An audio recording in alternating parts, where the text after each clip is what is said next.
It's a bird. It's a plane. It's the Batmaning of episode of Supergirl.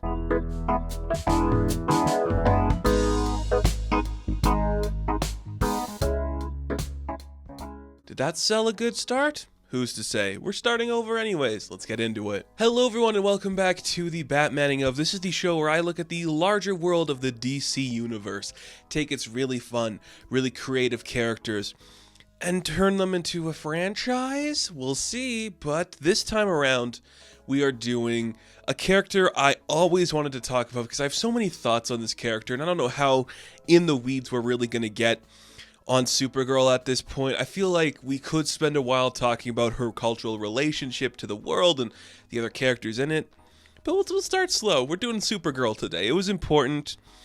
And I did this one kind of because there's a little bit of a debate going around on online communities about the way female characters are written. And I figured, well, I could sit here and be one of those guys that talks about the strength of characters like Captain Marvel and Rey Skywalker, even though sometimes things in those movies I don't like. But I was like, well, what if we take that idea right now that's going around about how a female character is written and we try to posit that into a film for a strong character that people like. And there is a passion behind this character, even though if it is like connected to like this one thing in pop culture. So Supergirl herself is a concept that should exist. I think over the years she has found a way to branch herself off to become her own identity and her own character.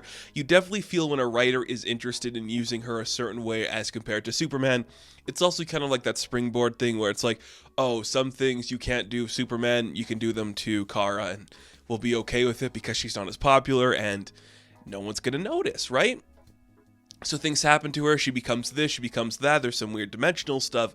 She has been through the ringer on every account, and I think that's kind of one of the things that make fans like her so much, is her versatility, where the story could be simple, a simple Superman adventure of a new character, or it could be this more aggressive story, or it could play into new themes. I know Tom King just finished up his book where it was like a Western, and you're like, that's expected, I guess, for a character like this, but not one you would be expecting. So the fact that she can just be versatile, fit into any shoebox, and do anything really like that does make her special. And it's just another thing too, it goes back to, I think is something as old as superheroes, as old as comic books themselves. This idea that you need the female counterpart to play off against the male one, it kind of sucks. It comes from a place of just like, well, if we can do Superman but get girls to read it, Supergirl. You know, that's where it comes from. Over time, that's evolved into something else, and new characters were able to speak out against their own term. And that's the thing that Supergirl kind of suffered with for a long time, was just being connected to Superman. She was just the cousin character. It literally just like, oh, she's in the family tree, but it's Superman's show. She's just kind of there in her own world. But when you take a character that people like, put them in a direction that is compelling and fun, you get something special. I do believe Supergirl is a true example of that, where it doesn't matter what you do, there is somebody who is interested in what's going on with that story, and the fact that she can do a lot of different interpretations makes her very interesting. Now, you know me, I am a Superman fan, a classic true blue Superman guy, but Supergirl always has a special place in my heart, and I do think there's something compelling about the character, something worth talking about with the character, always something to explore. Taking that idea, like the perfect child that is Kryptonian, who's on Earth, and having that spin where now this is a woman who doesn't have the same knowledge or abilities as her cousin, but is facing her own problems and turbulations in this world. That is something to explore, and it's very fun. Again, sometimes we got a little too complicated because when nobody's really paying attention, you can make a big hodgepodge of bullshit just show up somewhere. That did happen for Supergirl for a bit, but she has worthy sacrifices, worthy moments. In modern times, she's definitely stood on her own and become something of her own individual, which is pretty cool to see. You don't get to see that a lot, you know? It's rare for like the female counterpart character to officially branch off and have an equal staying power, because I know it could be up for a debate, but she did have a long-running TV show, she did have a movie, and she is a name that people recognize. She might not be the level of her cousin, but how could you be the level of the top thing ever made? I'd say she's pretty close to the top. She is the highest of these echelons. Batgirl's up there too. She-Hulk, maybe. But some of those characters that exist because we want a female counterpart, they don't get to do the level and the creativity that a Supergirl gets to do. And personally, I've always liked her. There's just something about just seeing like that design, the Superman concept just imprinted onto like a woman's perspective. It does get weird sometimes, but it's also very fun. Kara is allowed to have fun. She's allowed to crack jokes. She's allowed to go intense. That's kind of cool where you can just change the character up enough and have her do some fun stuff. I know I keep saying that, but when a character is allowed to do that, it makes sense. And Kara is a great example of that. I always enjoy reading her. I always like just seeing what she's up to when they put her in contemporary stories, like in video games. When she's in animated projects, it's very interesting. When they take the time to really care about this character and make her something unique, it is very interesting. And they do that more often than not. So she's a character I really enjoy seeing. And I know a lot of fans out there like her too. Because let's be real, there's probably a whole generation that knows this character more than they know the Man of Steel himself. And there's nothing wrong with that. I completely understand it. It's worth mentioning.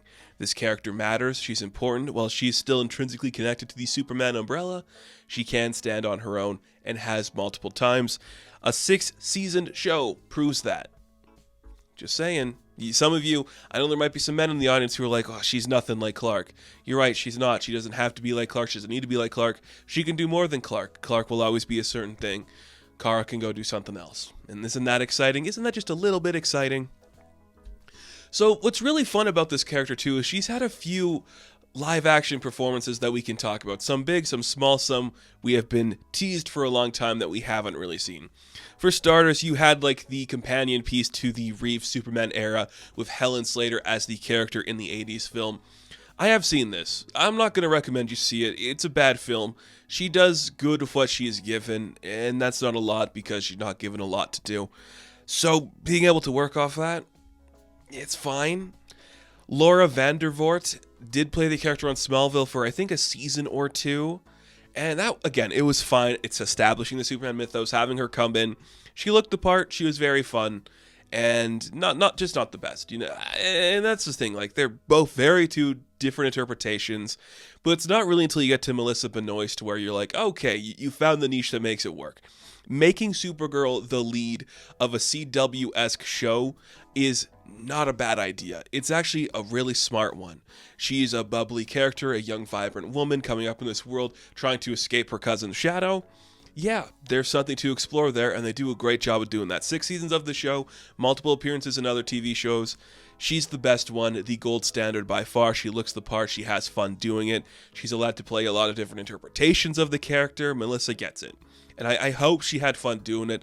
I know there's some interesting things behind the scenes at CW stuff, but what she performed is something to be proud of, and I hope she knows that, because it's really cool. And for the longest time now, Sasha Calle has been attached to the role for this Flash movie that's been pushed back forever and ever and ever.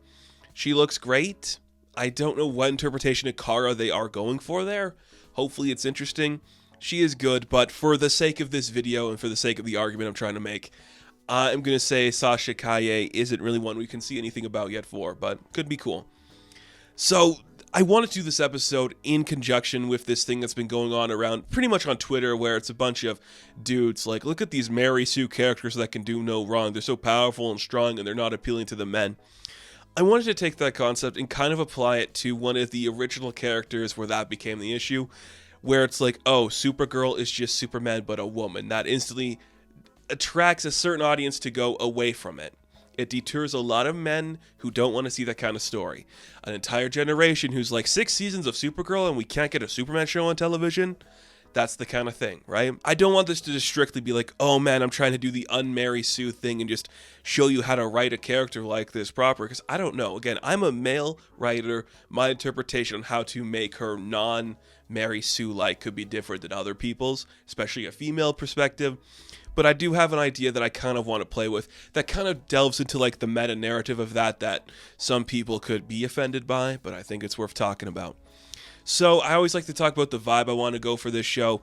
You know, Chinatown, Batman, that's the whole vibe there. So for my Supergirl one, I kind of wanted to go with like a Legally Blonde thing, where you have a bunch of like elitist people who are looking at this person like, wow, she is she shouldn't be doing what she's doing. Like, why is this type of girl the strongest person here and so smart and capable, and everyone's getting upset? Like, why are you doing this? But you mix that in with like the Man of Steel universe where everything's got like a certain edge to it. Good balance of the two. So here's my plot.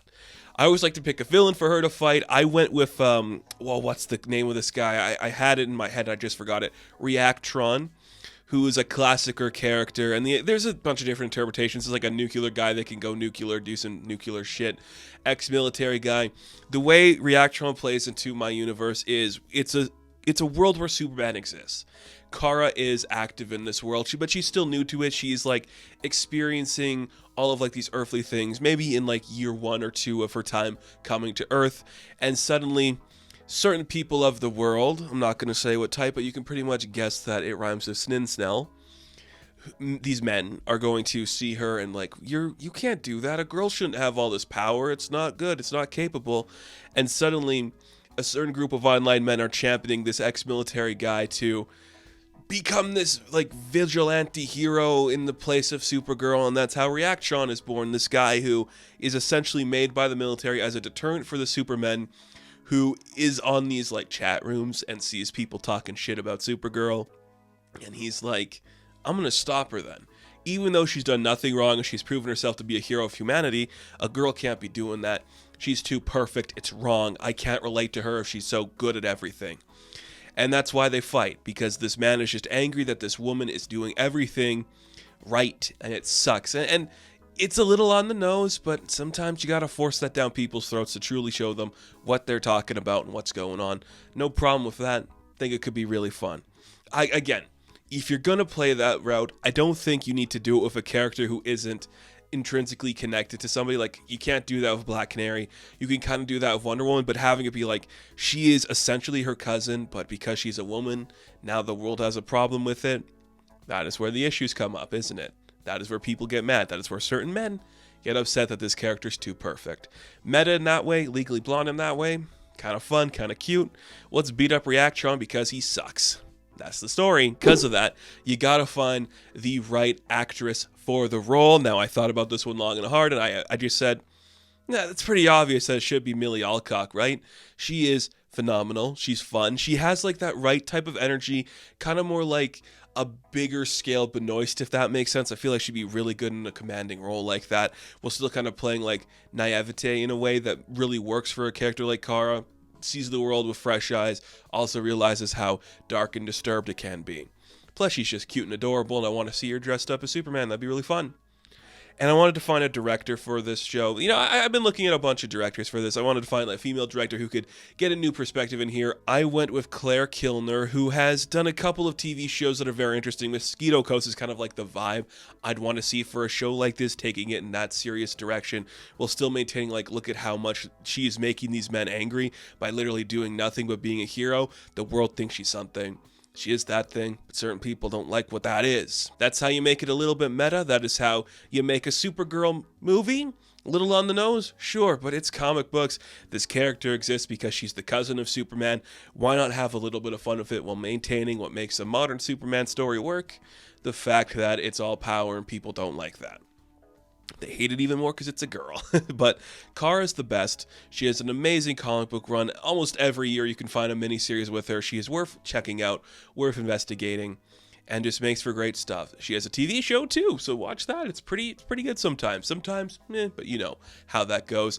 And that is going to do it for this episode of The Batmaning Of. Now, thank you guys for watching this video. Be sure to like and subscribe to the channel. As always, you can check me out on Instagram, TikTok, and Hive. And I will catch you guys in the next one. Have fun. Stay safe. Good luck.